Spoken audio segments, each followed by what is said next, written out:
আলোচনা ঘনকের প্রত্যেক ধারের দৈর্ঘ্য 8 সেন্টিমিটার।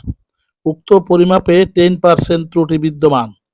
ঘনকের আয়তন নির্ণয়ে আপেক্ষিক ত্রুটি কত শতাংশ হবে? তাহলে ঘনকের আয়তন সমান 512 ঘন সেন্টিমিটার। যেহেতু পরিমাপে 10% ত্রুটি বিদ্যমান, তাহলে সর্বনিম্ন দৈর্ঘ্য সমান 8 × 1 - 10% সেন্টিমিটার সমান 7.2 সেন্টিমিটার। সুতরাং সর্বনিম্ন আয়তন সমান 373.248 ঘন সেন্টিমিটার।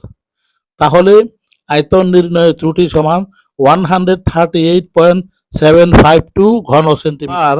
সর্বোচ্চ দৈর্ঘ্য সমান 8 × 1 + 10% সেন্টিমিটার সমান 8.8 সেন্টিমিটার।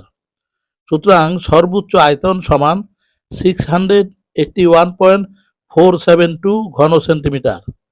সুতরাং আয়তন নির্ণয় ত্রুটি সমান 169.472 ঘন সেন্টিমিটার। কিন্তু ইহা বৃহত্তম ত্রুটি, তাহলে এই ত্রুটিকে চূড়ান্ত ত্রুটি হিসাবে বিবেচনা করা হয়। সুতরাং আপেক্ষিক ত্রুটি সমান চূড়ান্ত ত্রুটি ভাগ ঘনকের আয়তন ইন্টু 100%।